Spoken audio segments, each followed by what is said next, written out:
but it takes some of the pressure off to know that this reality is not everything. It's not even close to everything. When it comes to self-development, no matter the method you use, the vital point is to practice. If you're ready to transform your life and claim the potential inside of you, then you're in the right place. Welcome back to The Vital Point. I'm your host, Jonathan Schechter. As an integrative specialist and breathwork facilitator, I'm invested in making the dynamic landscape of personal evolution accessible. My goal is to inspire you to take action for yourself. You have the capacity to evolve and bring your intentions and dreams into the world, and there's never been more access to so many incredible modalities that can help you on your journey. This podcast will help you learn simple methods you can use to transform your life and share the stories of practitioners who are doing the work so that you feel inspired to go and practice, because that's the vital point. If you're enjoying the show, please leave us a 5-star review. Go ahead and follow on whatever platform you're listening on. It's an easy, free way to support the show and help more people discover these simple, life-changing practices. If you're enjoying the show, please follow on whatever platform you're listening on. Leave us a 5-star review. It's an easy, free way to support the show and help more people discover these simple, life-changing practices. Really appreciate your support. My guest on this special episode is Henry Winslow. Henry is the founder of Tricycle Day, a free twice-a-week newsletter covering the top stories in psychedelic research, policy, and business. And it's actually fun to read. It's very entertaining. It's written in a very accessible way that I just keep coming back to again and again. And I feel very fortunate to know Henry. We met just a little bit over a year ago, and his newsletter had 3,000 subscribers, and now he's up to somewhere above 38,000, which is just amazing. And I'm super happy for him and his continued growth. And we ran into each other at the Psychedelic Science Conference last year in Denver.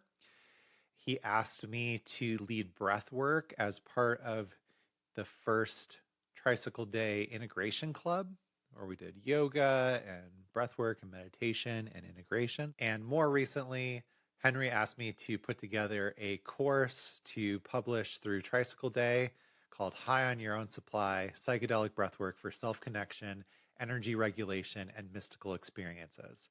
And I was just so thrilled to be able to share what I do in my breathwork sessions online and with my private coaching clients in the form of a course. So depending on when you're listening to this podcast, the course is in pre-sale with a nice discount. And even if you're listening to it and the course is already launched, if you use the code that I'm going to put in, you will greatly benefit me as well as an affiliate.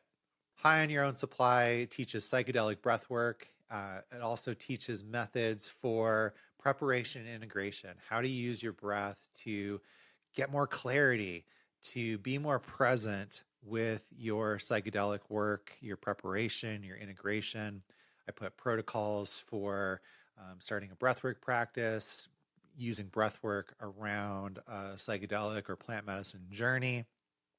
And, Henry pointed out during our conversation that the methods and practices that I go over in this course are applicable to anyone, in any walk of life. But I've really been enjoying the fact that I can be at this intersection of breathwork and psychedelic integration, because that's what's helped me.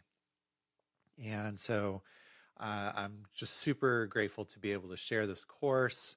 There's 5 different guided practices. There's Spotify playlists.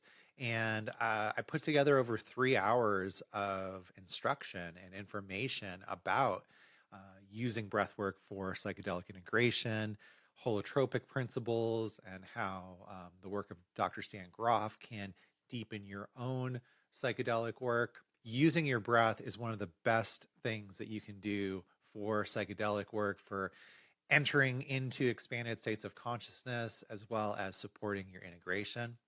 And, you get so much in this course. You'll have a clearer understanding of the science of breathing and really understand what each type of breath is doing for you.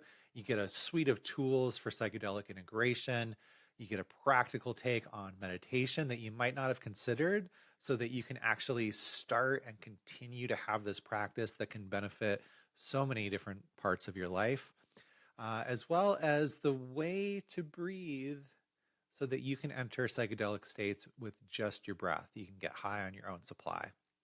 So, all of this, I'm so excited to share with you. If you go to breath.tricycleday.com, that's breath.tricycleday.com, and use the code Jonathan, my name, Jonathan, at checkout.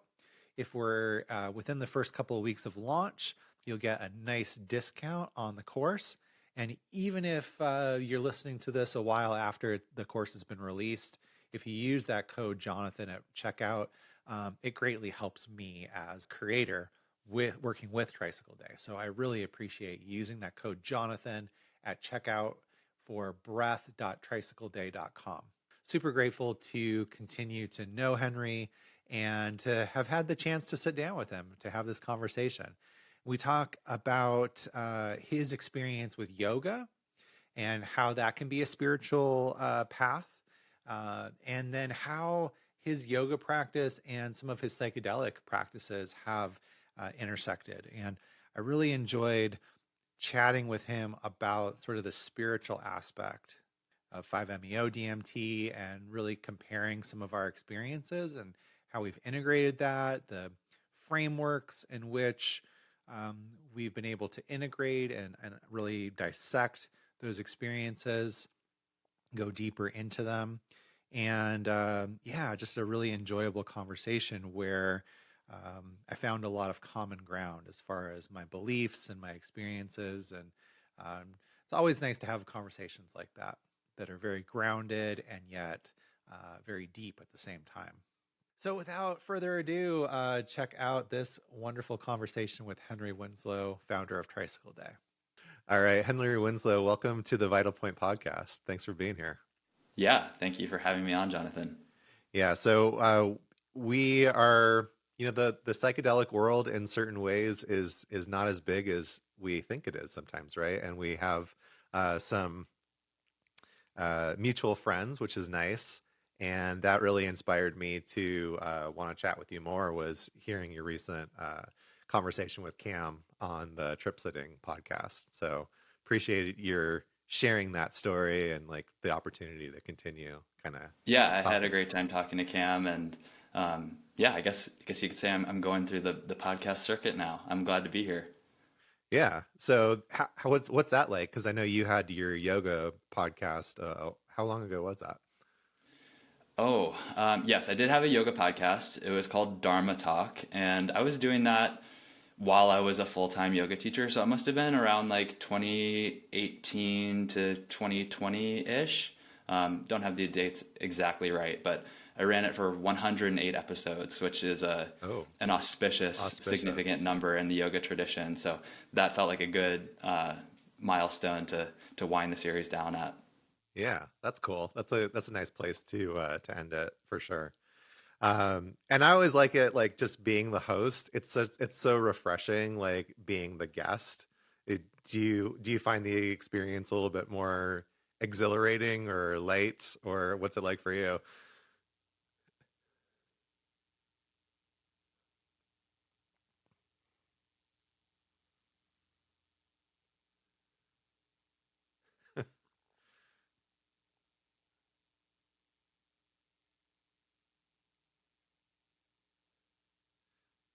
Yeah. And it's always funny like talking about sort of like spiritual stuff. Like I was a guest on a podcast recently, and I spent like an hour just being super hyped up about breath work and like really excited, and I'm talking about all my passions. And then like the last 10 minutes of the episode, the host was like, "Hey, so could you lead us in a little practice?" And I said, "Sure." And then I immediately went into like, hey, like, okay, we're just gonna calm it down a little bit. And It was just like in my head. There's like I'm like, oh, this is totally different than the energy that I've had for the last hour. Yeah, but that speaks to your ability to have control over that level of energy, which I know is something that, you really celebrate about the practice of breathwork itself is Mm. nervous system and energy regulation. Yeah, that is true, and I do enjoy like having that awareness of, oh, we're switching into these different modes, or just how my energy reflects out for what I'm trying to share, and then it kind of ripples out into the space, whether we're in a room with clients, or here where the audience is connecting with us across time and space. Yeah, totally. Energy is contagious, and some people will talk about how they are empathic or empathetic, but I think to a certain degree, everyone is, whether they're aware of it or not. So when you step into a room and you carry a certain energy, people feel that and respond Yeah. to it. Yeah, it's kind of like reading the room in a different way, right? It's reading the room and writing the room. There you go. I like that. Yeah. Okay, so I want to circle back to yoga, but I think it would be remiss just to sort of give you the proper introduction and mention that you are the founder of Tricycle Day, which is an amazing newsletter. I like the way that you summed it up for on Cam's podcast. So could you just maybe give that elevator pitch here for our audience as well? Yeah, I mean, I'm not exactly sure how I phrased it there, but I'll just do it off the cuff here. Tricycle Day is a free twice a week newsletter that covers the top stories in psychedelic research, policy, and business. Those are the three pillars. And like I said, it goes out twice a week. So one of the issues per week is that roundup of the news, and the other is an interview series called Psychonaut POV, on which you are one of the first guests. So between those two things, readers get a nice survey of what's happening, so they can stay in the loop of the psychedelic ecosystem. And then they also get exposed to a breadth and depth of different opinions and perspectives from people who are contributing to the space. Yeah, it's a great newsletter. I highly recommend it. If you're not already subscribed, you should go and get on it immediately. And we'll definitely post a link on the show page for people to sign up. I think when when we did our Psychonaut interview together, you had just hit 3,000 subscribers. So quite a lot of growth since then, right? Yeah, yeah. Tricycle Day is now a little over 1 year old, and as of today has over 38,500 active subscribers. And they're highly engaged, which I'm really proud of and I think is super important. That's awesome. Yeah, congratulations, and Thank you. that's amazing growth. Yeah. Yeah, I think that, it just speaks to it's something that people want. I try to be really receptive to the feedback and not be too attached to my own original interpretation or vision of what I wanted to do because Mm. without an audience, like it doesn't really mean anything. Yeah. Yeah. So how has that changed then since from your sort of original vision? I mean, well, I will say that my original vision was based on an insight that I still think is true, which is I had become, a consumer of the psychedelic media landscape, you could say, Right. and I found that nothing out there was really speaking to an everyday reader. And because psychedelics are suddenly becoming much more popular and mainstreamed, I thought some of the content out there was like very dense or required a certain level of immersion or literacy in the space just wasn't going to speak to this new crowd of people who are coming in looking for information. So if you kind of imagine like a bell curve of potential readers, like it was like this big section in the middle that's not only the biggest, but it's also growing. They were completely underserved. So that's what informed the voice of Tricycle Day, which is to be very lighthearted, easy to understand, dare I say, even entertaining, funny at times. So that really informed the branding and the tone of voice, and that part has remained the same. I think it's really like kind of the cornerstone of what Tricycle Day is. But what's changed is like some of the formatting, some of the different like ways that I've prioritized different information. The Psychonaut POV did not exist in the very beginning. Also, in the very beginning, I thought I was going to do a daily newsletter, which was way too much. Although the Yeah. news flow is like sometimes there for that, I was just like thinking, well, I want to make this my main thing, so I'm going to send a newsletter every day. But then I realized like that's too much. That's overwhelming for my audience. If this is truly about people who are, psychedelics may not be their most important thing in their life. They just want to stay abreast of what's happening. Like once a week is probably good, or twice a week. Yeah, it's a good cadence, and I definitely enjoy reading it. I think it's entertaining. I would agree with you on that, and it's also cool. Like I sort of started the episode with like the the psychedelic world isn't as big sometimes as it seems, and so it's super cool to see either people that I know or past podcast guests like show up on the POV. That's always cool, and it's just like, oh yeah, we're a little bit more close knit than maybe than I think sometimes. Yeah, I think we've had a good amount of overlap. Yeah, that's awesome. What do you think? I sometimes I get maybe, and maybe it's from the memes that you use a lot rather than the newsletter. But um, do you find a healthy amount of skepticism about like the psychedelic quote unquote renaissance is a good thing to have? You're asking if I think the skepticism is warranted? Yeah, Yeah, for sure, for sure. I mean, these things tend to. We were talking about this before we turned on the recording, but the media tends to sensationalize things. Like, right. um, and I'm not going to say I'm not guilty of like turning up the dial on exaggeration or hyperbole because that's kind of part of what I do. But the mainstream media, you have to remember like they're in the business of selling selling clicks. Right? They want to get a lot of visibility because then they can sell advertisements.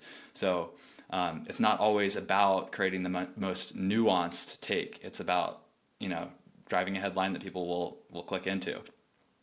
So that kind of manifests as a lot of hype in some cases, or the opposite end of the spectrum, just kind of like the boom and bust of any given thing. So yeah, with psychedelics right now, it feels like we're very much in this hype phase, and we have been for the past couple of years. It does seem that last year, toward the end of the year, there were a couple of events that put some cold water on that. So it will be interesting to see if 2024 brings a more level-headed discussion. Mhm.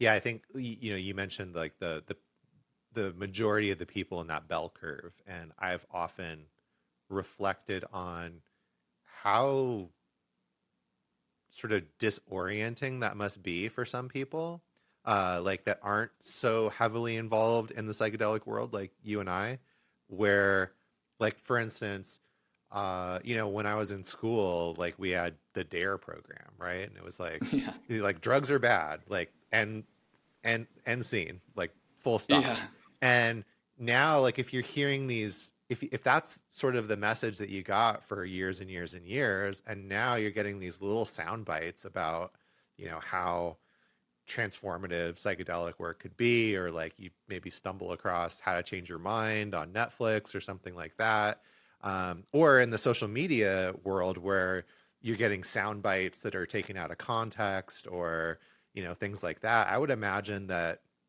it could be really like sort of a head scratcher for a lot of people. it could be confusing.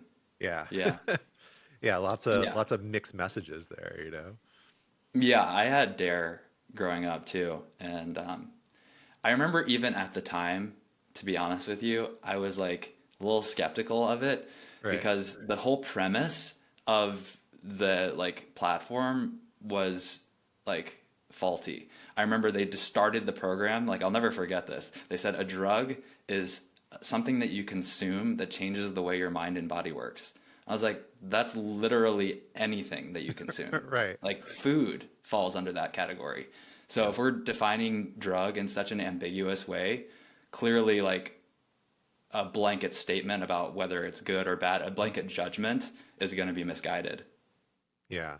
I think for me, I had Dare on the one hand, and then like maybe some of the things that I was asking my parents on the other, and my parents were definitely not the like dare, like they weren't saying like, yeah, go out and do drugs, but you Yeah. know, they were also like, well, you know, we had our time, and it's Yeah. not all bad, and you know, so it's like cool for me now, like in the last year, both my mom and my dad have had conversations with me about psilocybin, for instance. And especially with my dad, it was like I was sitting there on the phone, like just sort of having this surreal moment of, is this really happening right now? Like, this is not what I would have put on the 2023 bingo card for sure, you know? Yeah.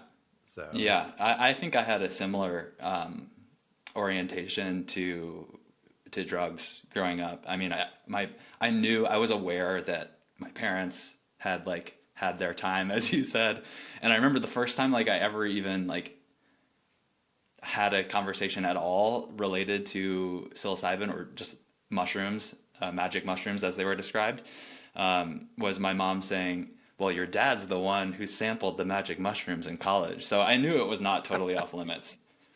nice. That's awesome. Um, what was your first psychedelic experience?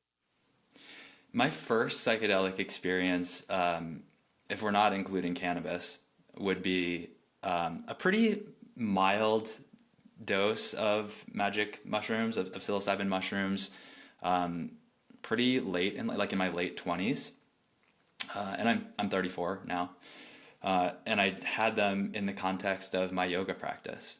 Mm. I was with some friends in Woodstock, New York, so like upstate New York, in a Yeah, kind of like, you know, Woodstock, like kind I've of been a there. old hippie town. Yeah. Um, and we were just like in a cabin doing yoga for the weekend, and one of my friends brought out a bag of mushrooms, like, let's eat some of these before we practice and see what happens. Um, and it was my first time. It was not anyone else's, I don't think. And it was, like I said, it was pretty mild for me, and you know, I had a nice practice. I think I opened up to maybe some new sensations, like a little bit of awareness in different parts of the body and different asanas. But it certainly wasn't like a kind of like mind unraveling, most profound experience of my life type of thing. Mm. But it was interesting enough that it made me dig a little bit deeper and, you know, read How to Change Your Mind and start going down the rabbit hole a bit. That's cool though that like from the get-go there was some coupling with it, right? Like Yes. it's an interesting thing like with mushrooms in particular, and maybe I'd put LSD in this category for some people, where it's like no, it's not always like in a completely therapeutic setting or like ceremonial setting, but it's like almost in that recreational, you know, sort of space. Like I'll go on Reddit, and there's like a, you know, like a shrooms Reddit, and people will be like, so I'm thinking about like taking like 3 grams and going to the bar with my friends, and I'm like, I mean, you do you, but like that Yeah, doesn't sound exactly. like a good time to me at all, you know. So it's cool Yeah. that you know, had that coupling with the yoga practice from the get go. That sounds really Yeah, neat. yeah, to each their own, but that certainly is not my relationship to any psychedelic. To me, I'm much more the type of person who wants to be introspective Right. during psychedelics.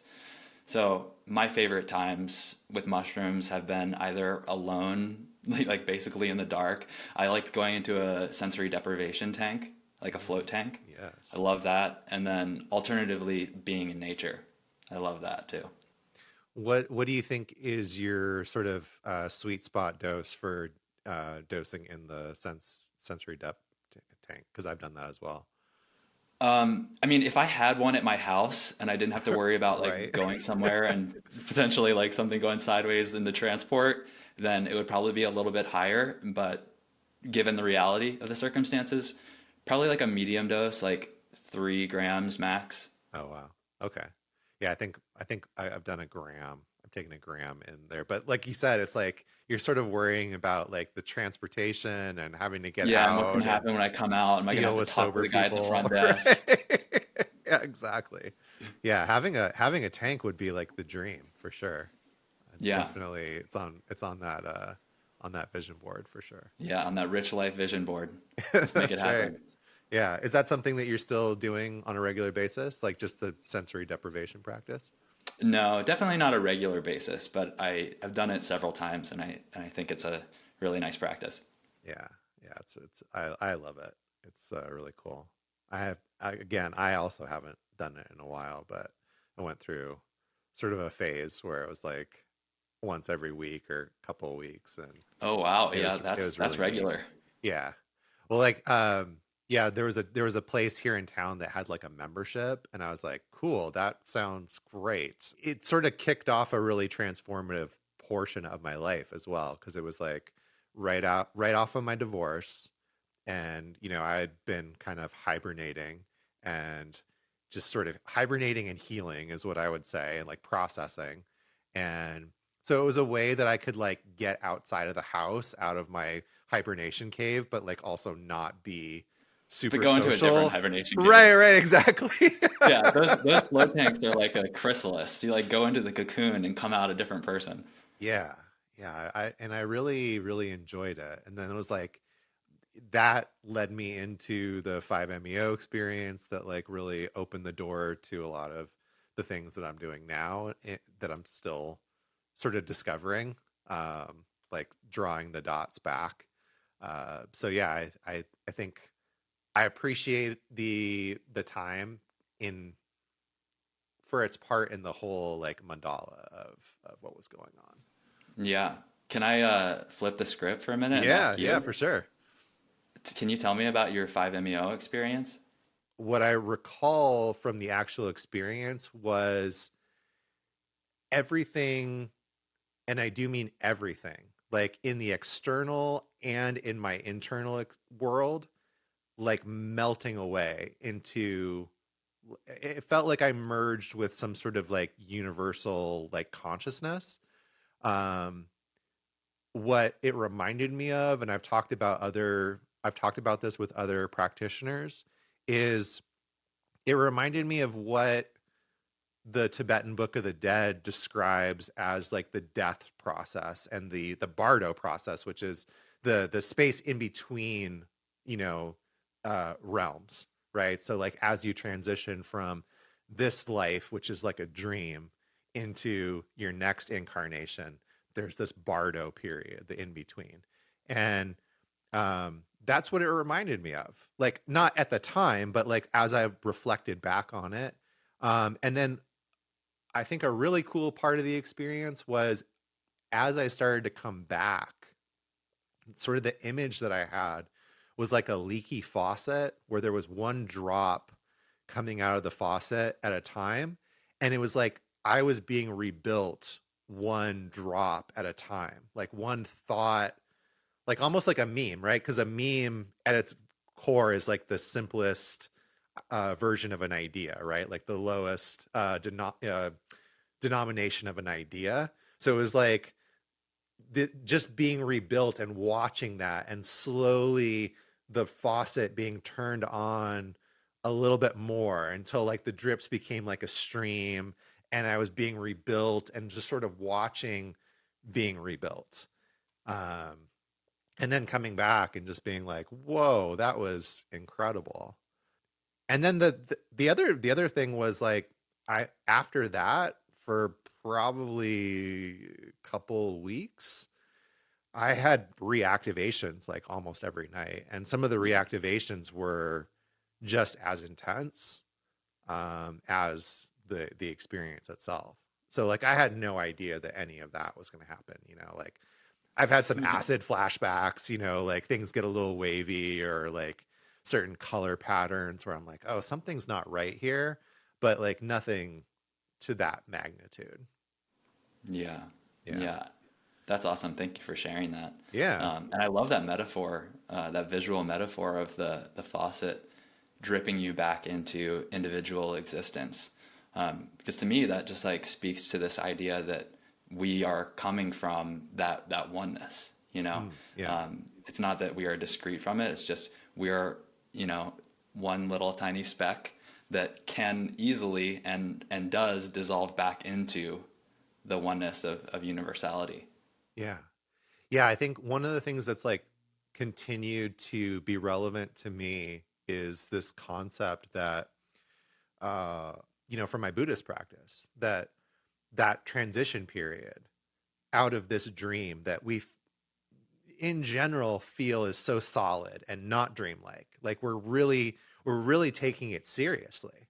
We're really like Hmm. taking ourselves seriously and reality seriously, and like, oh, this is solid, right? Like I have a name and I have things that I like and things that I don't like, and like everything is so solid, at least in my mind, right?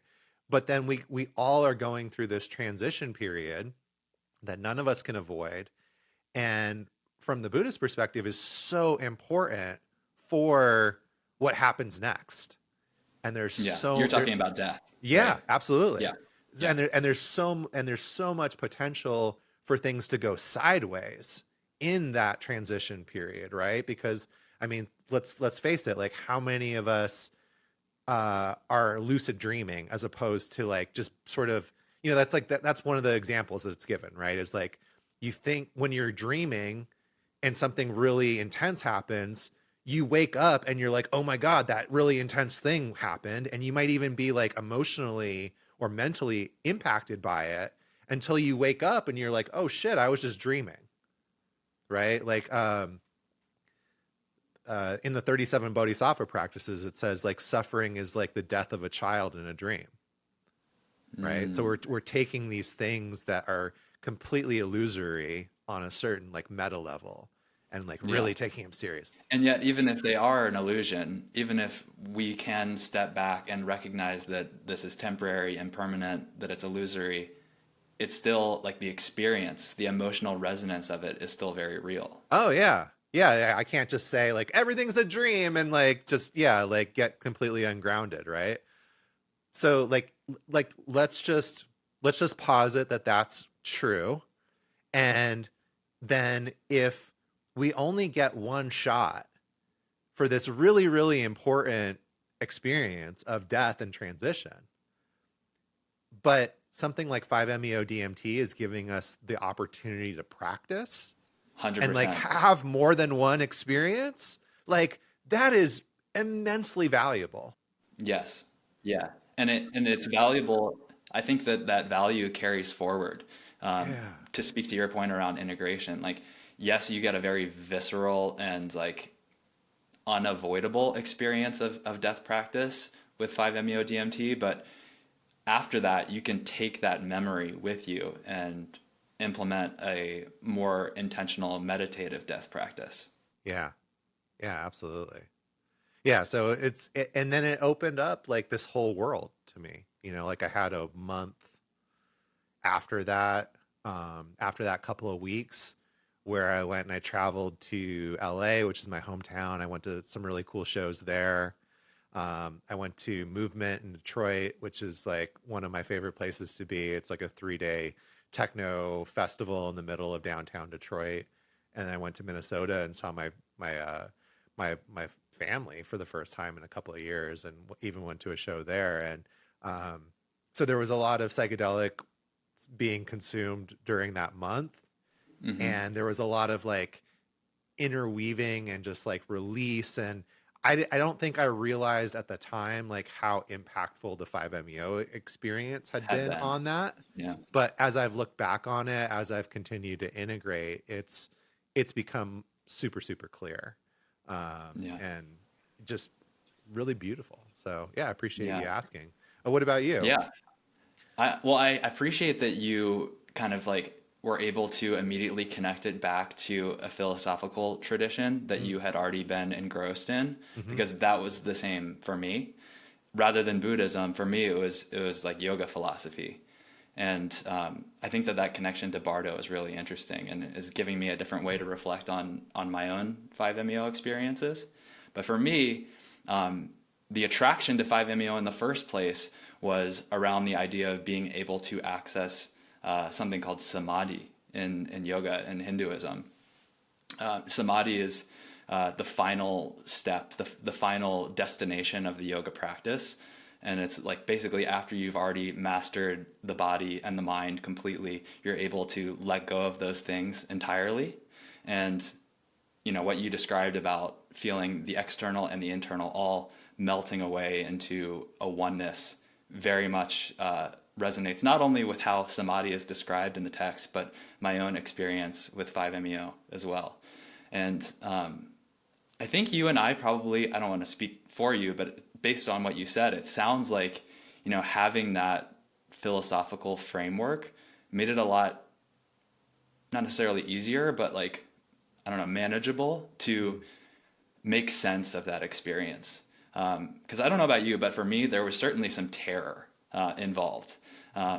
Not really going into it because I didn't know what to expect, but in those first few moments after ingesting the vapor, everything it's so quick, and it's so powerful. It felt like like the heaviest object in the universe getting attached to my heart and then sucking it down into the center of everything. And I was fortunately it's so fast, like you don't have time to be too scared, but there was some terror there because it felt like dying.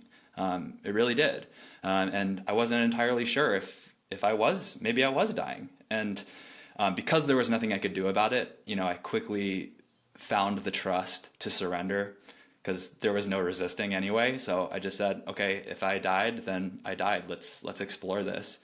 And as soon as I made that decision to accept, the words in my mind started to unravel, and I could no longer think in English language, like, or even abstract thoughts, like the mind disintegrated. But the last thing that my mind said to me was, you made it. Nothing else matters. This is the purpose. Like, this is why you exist, is to experience this. And I felt like that was just, the most powerful, profound gift I could ever receive in life. Mm, yeah. How has that continued to kind of ripple out into your life? Um, Kind of like what you said before around like how we take everything so seriously Yeah.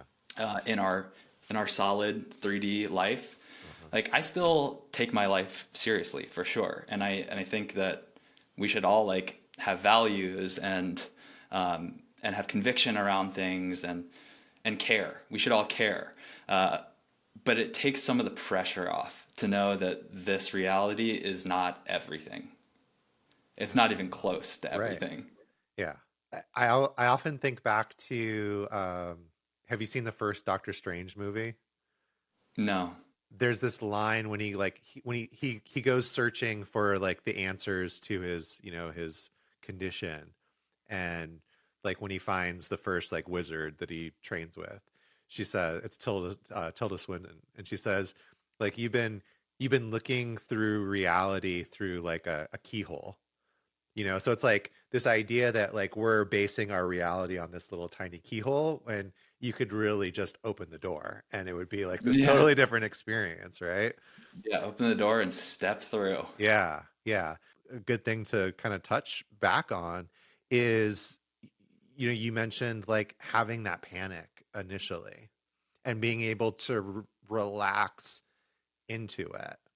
And I guess in my work, what I've seen and what I've experienced myself is that the majority of the time, like certainly there are traumas that occur in the psychedelic space, but I would say the majority of what we call a quote unquote bad trip, I think, and this is just my opinion, it are those moments where we are resisting and we're not willing to like actually let go and just go with whatever is happening.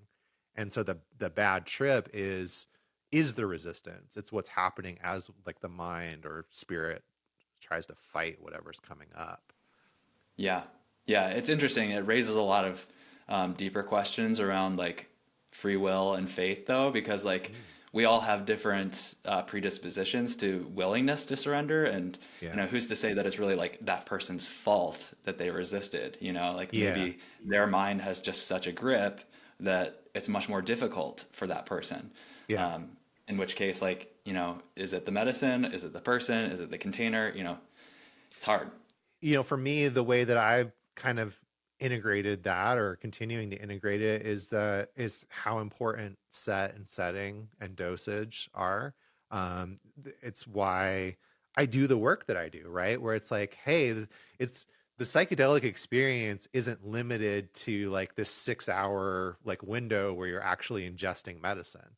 The real integration starts with preparation and continues after the experience. And what are the things that you have in your toolkit to help you process that and to help you like sort of understand or explore or even just be open to like to that surrender experience when it comes up, right? Yeah. It's why Yeah. breath work is so important to me, because it's like you get you literally get experience with that surrender. In fact, one of my mentors literally calls breath work going to the surrender gym, because Yeah. his whole thing is like, if you breathe, you're going to have a peak experience at some point, right? But oftentimes what Mhm. happens as people begin to make breath work their practice rather than just an experience is they go through a session where there's not a peak experience, and how we respond to that. Like, what do you do when it's just sort of boring and you're breathing for an hour, not like you're shot out into the universe? And I've had those nights with ayahuasca as well, right? Like, I've had nights where it's just like the bliss and unity experience and like visions and colors and all kinds of like really intense stuff. And then there's nights where I'm just sitting there and I'm with myself and my shitty thoughts and my shitty attitude and like my humanness. And it sucks because I'm like, where is Disneyland? Like, I want to go back to Disneyland right now. I want to like, I Hmm. want the colors. I want the, you know, the beautiful experience. And the medicine's like, no, actually, we're just gonna explore like how you're not the greatest human being all the time. Yeah, and that takes an element of surrender too, to accept that that's what you're supposed to, that's the experience you're supposed to have at that given time. Yeah. Yeah. So I've heard sort of similar experiences in the breath work, like it's like, especially when people have really big peak experiences right out of the gate, which most people do. And Yeah, which then, is pretty common. right, right. And then it's like that time where it doesn't happen.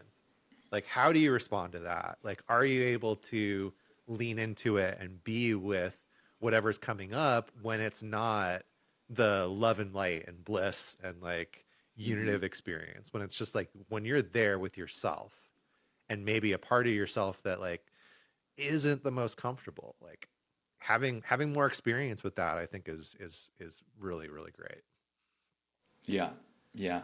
And it sounds like for you, like some of that resourcing is coming from your yoga practice. Yeah, definitely.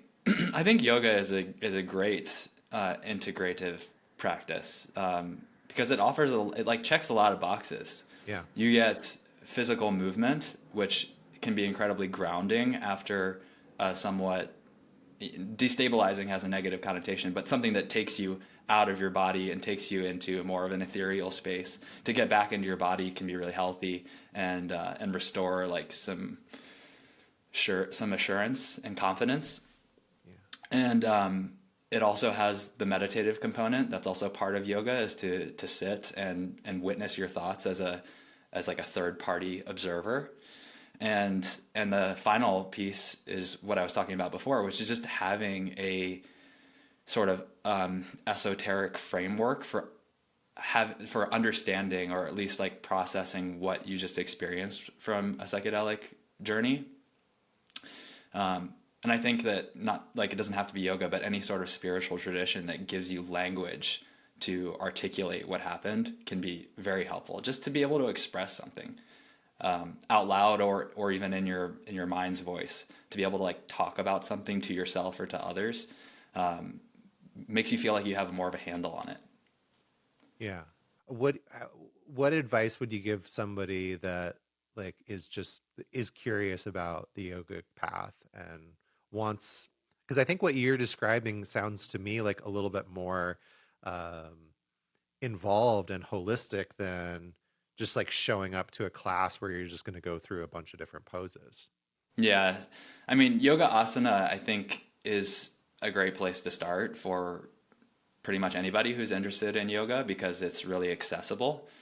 Um, it's out there, there are classes everywhere, but you should just know going into it that, yeah, that is just a kind of like glimpse of the full yoga practice. But I think what's nice about it is like, some of these popular yoga studios and gyms, they try to integrate the other elements. They teach a little bit of yoga philosophy in between the poses, and sometimes you'll begin with some pranayama or breath work, um, or end with a little bit of meditation. And even if you don't actually approach those modalities like explicitly, you get an element of meditation just from doing the movements and being focused on like proprioception and interoception. So you kind of get it in one package. Yeah. I don't have anything against like popular yoga. I think it's great. I think that it's a lot better than not doing yoga. Right, right. Yeah.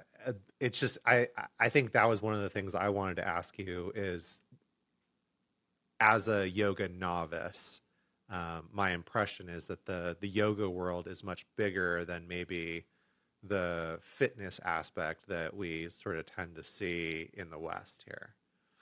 Yeah, that's for sure. The yoga fitness in the West is very much shaped by the desires and interests of people in the West. And people want to get in shape. People want to look good naked. So, if you can get into a class and they're selling the promise of getting in shape and feeling better in your body, but you just happen to get some secondary effects that were not part of what pulled you into the class, then why not? That's even better. Right. And I think if I'm remembering your conversation with Cam correctly, that was kind of your experience. Yeah, for me, like I wanted to do tricks. I had been a springboard diver, so like I had like an acrobatic background. I was always like thought it was cool to do flips and twists, and yoga is not exactly that, but you learn how to balance on your hands and put your body in interesting positions, and that was exciting to me. But it was immediately apparent, like I'm talking first class, that there was a lot more to it in terms of what I was getting back. Yeah, so just being able to drop in to your body as you're going through these poses is creating Yeah, some more I mean, people awareness. talk about like flow state, right? It's like this idea when you are so immersed in what you are doing that like the distractions fall away and you enter like a different headspace. That's what I get reliably from my yoga practice. It's it's hard to describe it without having a frame of reference if you've like never had something like that, but I think people get it from surfing. People get it from doing things that they like really love.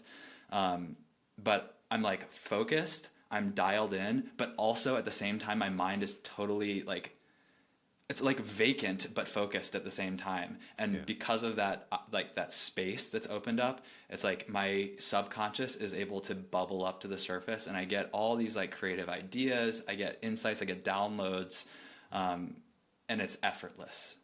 Yeah. Yeah, it sounds like I mean, the way I'm relating to it is there's also a lack of distraction that we normally have, right? Where usually the attention is turned outward somehow, whether it's looking at a screen or thinking about work or, chores, bills, family, all the things that we have, kind of on our minds. And having a dedicated time and practice where you're dropping into yourself and you have that awareness turned inward just creates a lot more spaciousness.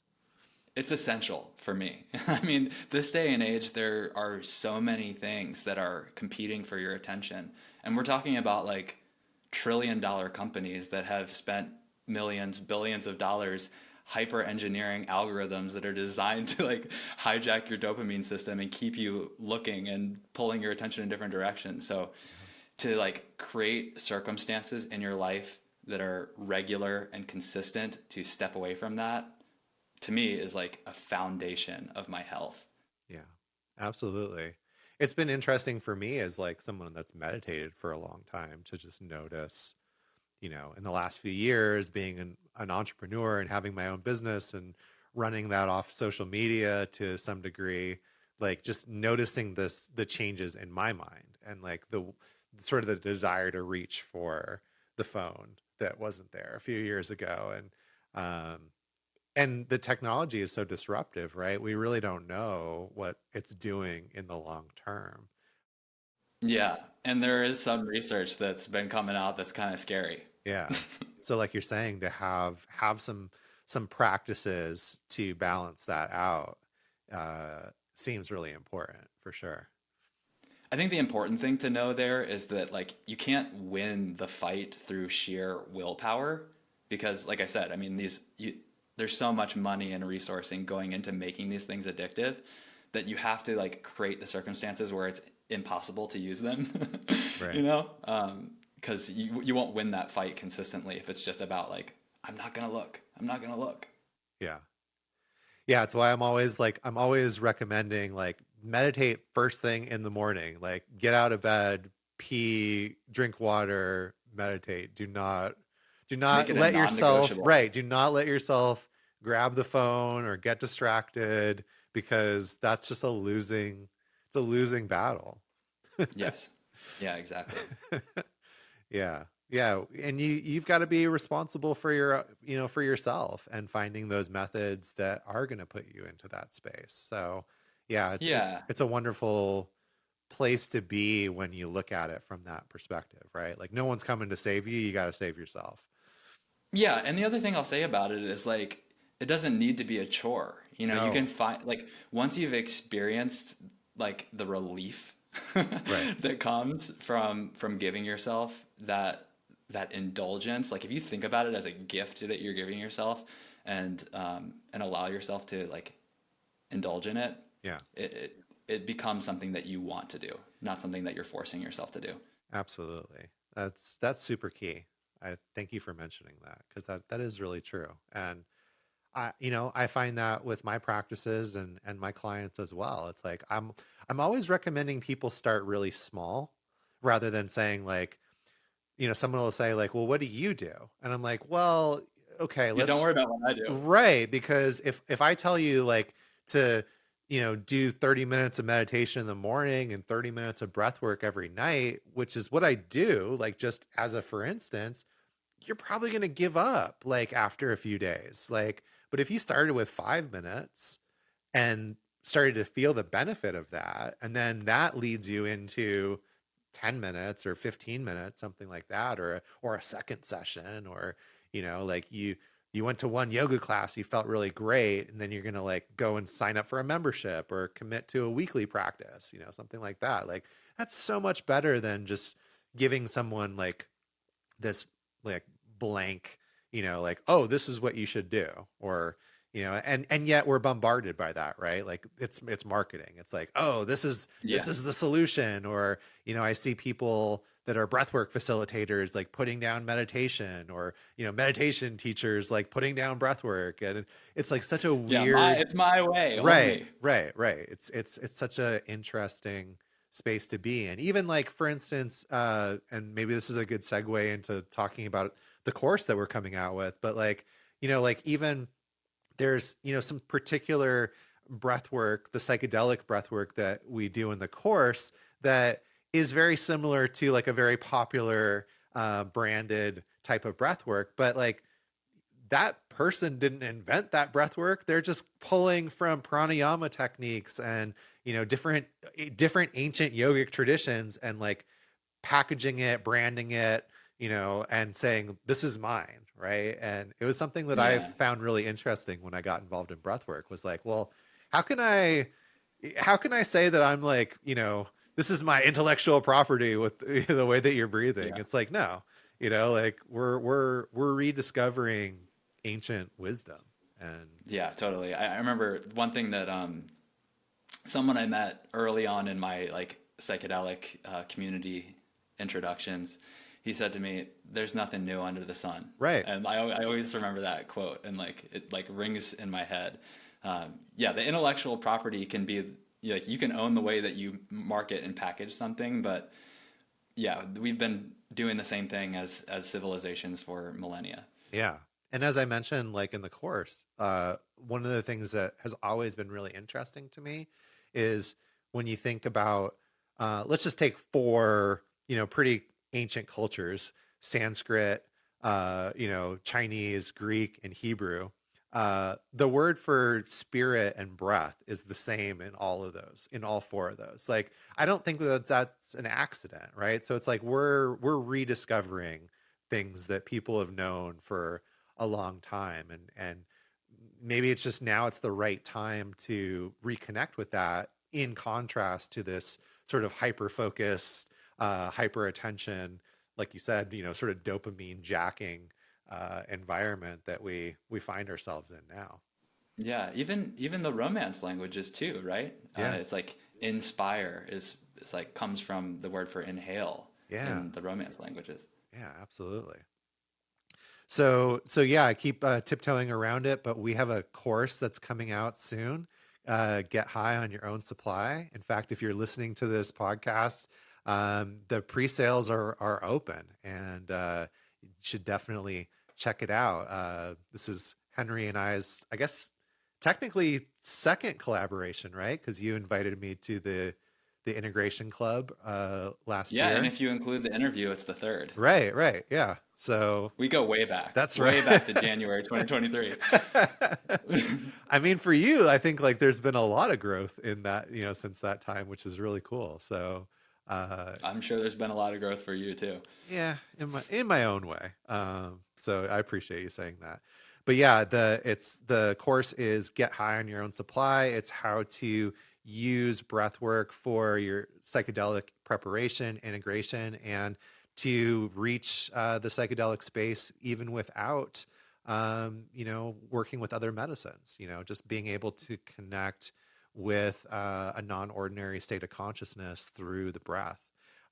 There's like 5 different guided practices. There's over 3 hours of me talking about breath work and how amazing it is for your preparation and integration. And it's definitely, I would say the target market for that course is probably listening to this podcast right now. So Yeah. um, we'll put Yeah. we'll put a link to that on the show page. But if you're just listening to the podcast, you can go to breath.tricycleday.com. And if you That's right. if you Yeah. use the code Jonathan, my name Jonathan at checkout, there's a discount code that should be applied if you are getting in during the first couple of weeks. Yep. So Yeah. definitely try that Eh, code. Yes, try it. Try it. Hopefully it still works. And if it doesn't, you can reach out to one of us and maybe we can make it work for you. Yeah. I appreciate you, wanting to collaborate with me. Like I feel really grateful, slightly humbled that out of the whole, field of folks that you wanted to work with me. So thank you for that opportunity. Seriously, my pleasure. When we first met, I got a really good impression from you, and that's why I wanted to keep doing things with you. I think that what I really liked about your approach is, like me, you really value explaining things. You're Mhm. not just about direct experience. You're providing that foundational knowledge too. So, one thing that you did not mention in your quick little briefing about the course is that you do like a lot of upfront education around why this stuff works, Yeah. and what the different types of breath work are. I think a lot of people will probably jump into this course because they want to have that psychedelic transformative experience. And yes, you can certainly get that from the information and practices provided in the coursework. However, I don't want to undersell the more quote unquote basic breathing that you're teaching in there too, because getting in tune with your internal state, your nervous system, as a practice for self awareness and then also for regulation, like that's really valuable stuff that doesn't seem as sexy or magical, but I Right. would argue maybe that is more practical, I and practical is magical. I would argue that as well. Like, and that's why I included it, right? Because like think about the experiences we've talked about during this conversation. These are um, potentially disintegrating experiences, right? Like things are kind of unraveling, and having the capacity to sit with that and to keep your breath, to keep your presence, and to be able to open and not be resistant to this pretty big, intense experience, I think is super, super valuable um, for psychedelic work. And maybe not if like your intention is like you just want to go and like giggle with your friends in the woods or something, or like, you know, go to the bar like we were talking about earlier, heaven forbid.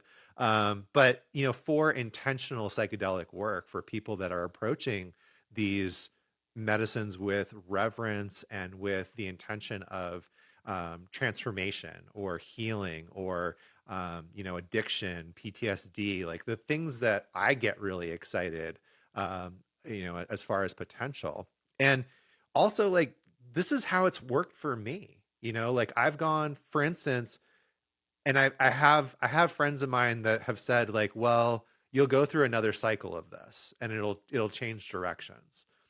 But I've gone from like regularly ingesting 5 grams or more and like just sort of hanging on and, you know, enjoying the ride for the most part. Um, at one point a couple of years ago, the mushrooms like basically said you could start taking less and you're going to get more out of it. And I didn't listen at first and I got like my butt handed to me. Um, and then I started to pull it back, but sit in a more intentional way, like in a more meditative or introspective way. And I feel like I get more out of those experiences than with the higher doses. So there's something to being in that therapeutic zone with presence, with the capacity to like have awareness of what's happening in my body and the nervous system capacity to be with that. Because I think some of what we learn doing like somatic work or nervous system work is that um, there's a sensation, and I'm guessing you would agree with this from yoga, the yoga perspective as well. There's sensations that we feel, and then we make a meaning and a thought around those sensations, and the, having the ability to step back from that and experience a sensation as just that, or see the thought or the meaning that you're making come up around that, and being able like, oh well, hold on, what if I didn't automatically assign this particular meaning to this experience? Like, what would that be like? There's a lot of healing and transformation that goes on within that particular flavor of experience. Yeah, I think what you're describing is also quite similar to this idea of like uh, injecting space in between an input and one's response or reaction to it, which is at the root of a lot of like the healing that people can have with psychedelics for addictions, chemical dependencies or behavioral dependencies. Right, as you get that distance to be able to watch how you respond to something and choose a different course. Um, but I totally agree with you around like dosing and intensity of experience. Like even if we talk about, you know, we both had 5-MeO experiences and we both had experiences with psilocybin, I would say that, you know, 5-MeO was incredibly profound and transformative for me. However, from a therapeutic standpoint, it's so powerful that you almost like can't even work with it. Whereas with psilocybin, like you're there for it, your ego hasn't dissolved. So some things can come up that may be difficult and you're actually able to engage with them. And so if we follow that spectrum even one step further, I think that's, you know, a place where you can reasonably, you know, assign breath work. It's like you have total control over the gas and brake pedals, you Yeah. know? You can go higher, you can go lower. It's not like you bought the ticket, you're taking the ride. It's like I'm deciding where I want to be with this. And for that reason, I think it has a tremendous amount of therapeutic potential. Yeah, I've talked to so many people like after like a big breathwork session, and like had like, I'm like, yes, this is my experience as well, where they say that was incredibly close and reminiscent of being in the psychedelic space, but with more clarity and more Hmm. presence. And Yeah.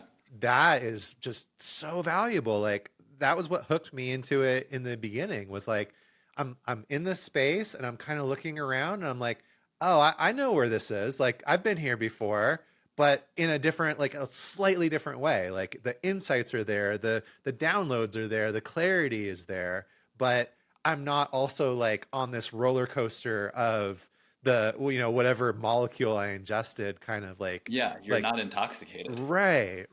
And you know, and I work with other people where it's like that's their curiosity. They're like, hey, I read How to Change Your Mind, or like somebody told me about these medicines, but I'm hesitant at this moment for a myriad of reasons, whether it's legality or I just don't feel ready for it, or I want to titrate my way into it. And but breath work, I think I could handle that. And I'm like, yeah, because before you strap a rocket pack to your back and blast off into outer space, like let's get into the atmosphere. Let's have that experience with the surrender, so that when you're working with a medicine, like you have that frame, you have that context. Oh, this is what's happening. This is what I need to do, as far as just relaxing into it and just being the witness. Yeah, so in that sense, it can be a really valuable preparatory tool, Yes. and I think for obvious reasons, it can be really valuable for integration too. It allows you to kind of like go back Yep. into that medicine space and revisit some of the things that maybe you left open-ended. But I think even more than that, it's like this can be a practice in and of itself. It doesn't Absolutely. hinge on psychedelic use in any way, shape, or form. Yeah. And I appreciate that you gave me the ability to lean into that psychedelic framework a little bit more than maybe I do, because it's like, and maybe this is my own growth place as a coach, but I'm not at this point in time, like I'm not excluding people that from my coaching practice that like aren't working with psychedelics in tandem to breath work, but there definitely are a lot of people that are doing that, right? So it's like, um, you know, I also work at a treatment center where nobody's working with psychedelics, and you know, and I've seen people that have had disintegrating experiences with psychedelics. So that's another reason why I think the integration piece is so important, because it's not just the medicine itself; it's like how are you working with that medicine, and um, yeah. So it's nice though to like to put that course together and to really get this like framework that I've been working on with people into a different platform and different medium that people can continue to like explore on their own. I think you're getting a lot of my experience really over like the last 5 years.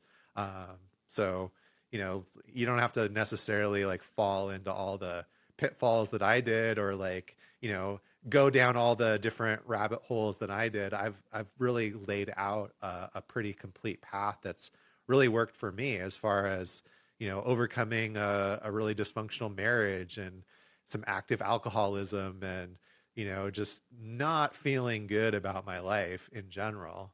And you know, that's where I started my path, was like I got some things I need to change, and I'm looking for answers, you know. And so you're getting a lot of that experience and the things that have worked for me and work for other people, work for the people that I work with. So I'm really excited to finally get this baby out and to be able to share it. And I appreciate that we get to do it together through Tricycle Day. Same here, same here. Um, so thank you for putting it all out there. I'm stoked that we got to do this together, and I'm really excited to see what people think of the course, how they respond to it.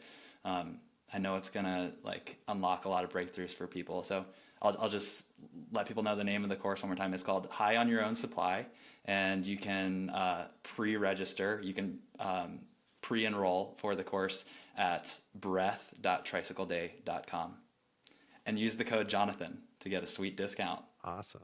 The way I like to end the show is just asking you what your vital point is. So the name of the show kind of came from a Buddhist idea.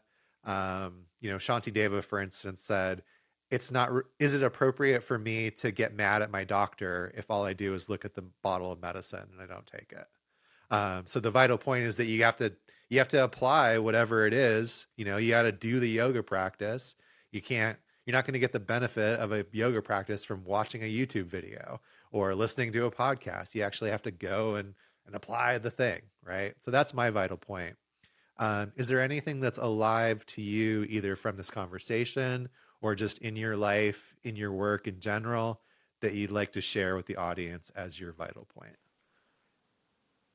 So vital point is like my like key message, like Yeah. the thing that I want people to take away. Yeah. The first thing that's coming up for me is, and I don't know if it's necessarily tied directly to what we were talking about, but I'll just, Yeah. speak from the heart because it's Totally. what came up is do the thing. Just whatever it is that you have been like, you've had a whisper that's been telling you like you should be doing something or you want to do something, but for whatever reason, like you've held yourself back from doing procrastination because you want it to be perfect. You want all the circumstances to be aligned, the stars to be aligned for you to go do it. That never happens. The only way that happens is because you decide. So my vital point is do the thing. I love it. I wouldn't be here talking with you about this course if I waited for it to be perfect. Definitely had to apply that vital point. So thank you for sharing that. I can definitely relate and agree. Well, Henry Winslow, thank you so much for being here on the Vital Point. Thank you for just being a friend and for the connections that we've made. And I appreciate the friendship that's continuing to unfold there. Definitely subscribe to Tricycle Day. And if you don't follow him on social media, you're missing out on like some of the greatest psychedelic memes that are around at this point. So definitely connect into that network if you haven't already. And hope we get to do this again sometime. Yeah, yeah. And I appreciate the friendship as well. I look forward to doing more stuff together and hopefully we'll get to see each other in person again one of these days. That's right. I sincerely hope you found value and inspiration in this episode. If it struck a chord with you, I'd be grateful if you took a moment to leave a review. It's a simple, cost-free way to show support and help more like-minded people discover the show.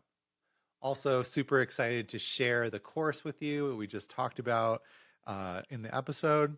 That's High on Your Own Supply, my first course with Tricycle Day, my first course that I'm releasing at all.